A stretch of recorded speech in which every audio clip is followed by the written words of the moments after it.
संदाकफू की एक आम सी सुबह, लेकिन हमारे लिए ये बहुत खास थी। क्यों? क्योंकि हमने कभी ऐसा कुछ महसूस नहीं किया था। अपने रोज़मर्रा की भागती हुई ज़िंदगी में हम इतने बिजी हो गए कि नेचर की गोद में आंखें खोलने पे कैसा महसूस होता है ये हमें पता ही नहीं था। हमारे ट्रैक का चौथा दिन और हम तैयार हो रहे थे अपने चौथे डेस्टिनेशन के लिए, फालूत।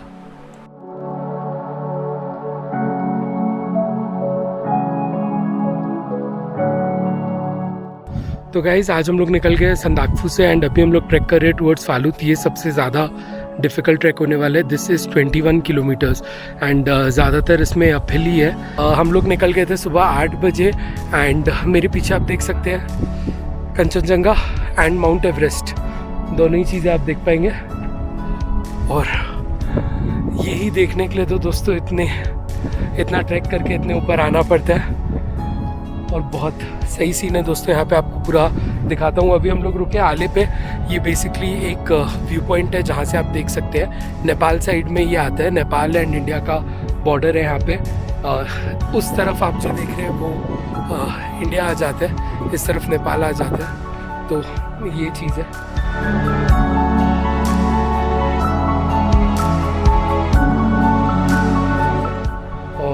ये काफ़ी डिफ़िकल्ट ट्रैक है दोस्तों।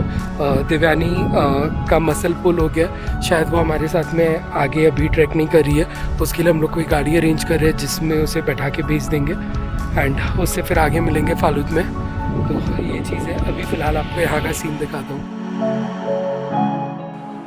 संदाकफू की एक ख़ास बात यह है कि दुनिया के टॉप 5 हाईएस्ट पीक में से 4 पीक आप यहाँ से देख पाओगे, जो कि है माउंट एवरेस्ट, कंचनजंगा, लोत्से और मकालू। सिर्फ K2 आप यहाँ से नहीं देख पाते हो।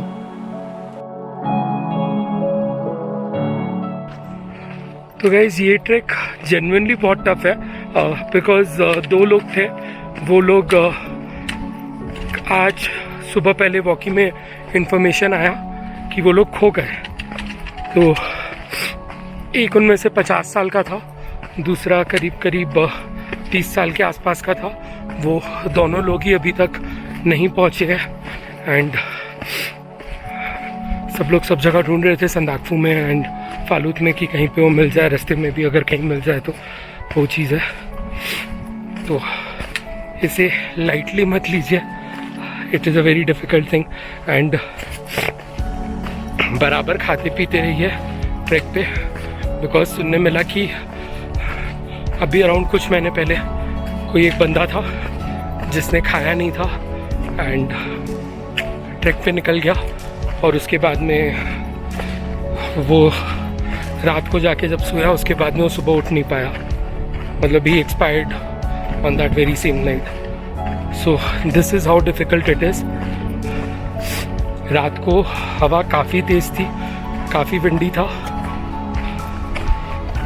ये सारी चीज़ें। अब मैं आपको और रास्ते में आगे जाके अपडेट करता हूँ कहाँ पहुँचते हैं, क्या करते हैं, सारी चीज़ों के बारे में।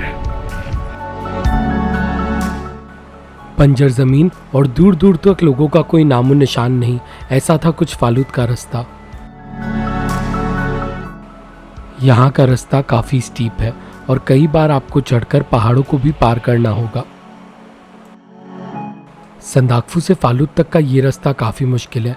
आपको सिर्फ 21 किलोमीटर का लंबा डिस्टेंस ही कवर नहीं करना होता, बल्कि रास्ते में कहीं भी आपको पानी या खाने के लिए कुछ भी नहीं मिलता। इसलिए मैं आपको ये एडवाइस करूँगा कि अगर आप ये ट्रैक कर रहे हो तो 4 से 5 लीटर पानी मिनिमम अपने साथ लेके चलो।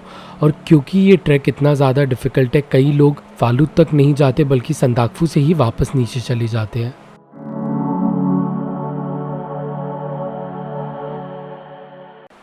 और फिर फाइनली कैसे तैसे करके इन पहाड़ों को चढ़ते हुए मैं भी आखिरकार पहुंच ही गया फालूत। लेकिन यहाँ पहुंचने के बाद भी जनाब मुश्किलें ख़त्म नहीं हुई थी। मेरे पहुंचने तक यहाँ पे अंधेरा हो गया था, टेम्परेचर नेगेटिव में था और सबसे ख़ास बात हमारे पास में रहने के लिए कोई घर नहीं था। दोस्तों फालूत में रहने के लिए सिर्फ 2 ही जगह है। पहला है GTA ट्रैकर्स हट और दूसरा है DM's बंगलो, और ये दोनों ही जगह कम्प्लीटली फुल बुक थी।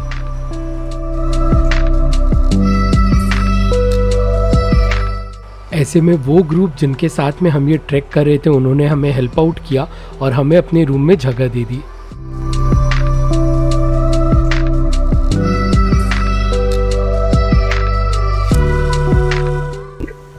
तो गाइस आज हम लोग फालूद से निकल गए हैं।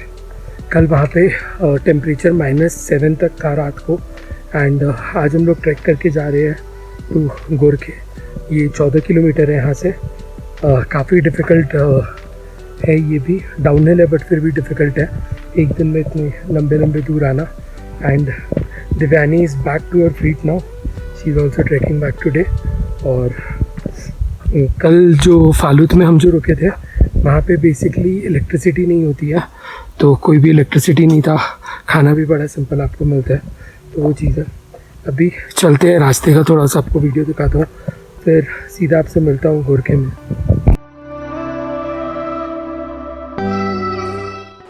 फालूद से गोरखे का ये रास्ता काफ़ी स्टीप डिसेंट है जिसके कारण आपको बहुत ही संभल के चलना होता है।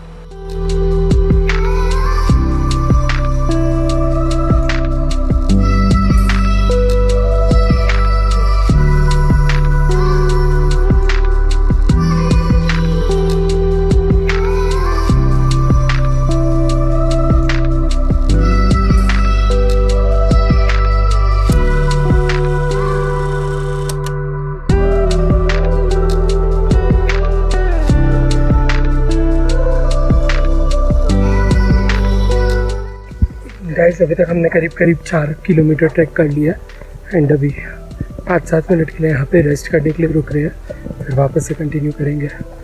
रास्ता बहुत ही सुंदर है, रास्ते में बहुत अच्छा व्यू आपको देखने को मिलेगा।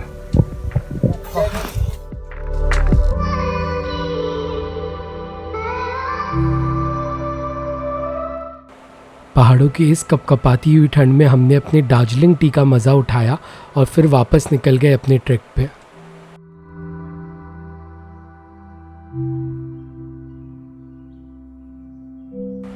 पहाड़ों की ये सुनहरी सनसेट, दोस्तों के साथ थोड़ा हंसते खेलते और फिर जंगल की ये अद्भुत सी शांति को एंजॉय करते हुए हम लोगों ने आखिरकार ये ट्रैक कंप्लीट किया और पहुंच गए गोरखे। अब दोस्तों आज के लिए मैंने बहुत बातें कर ली, आप गोरखे एंजॉय करें। मैं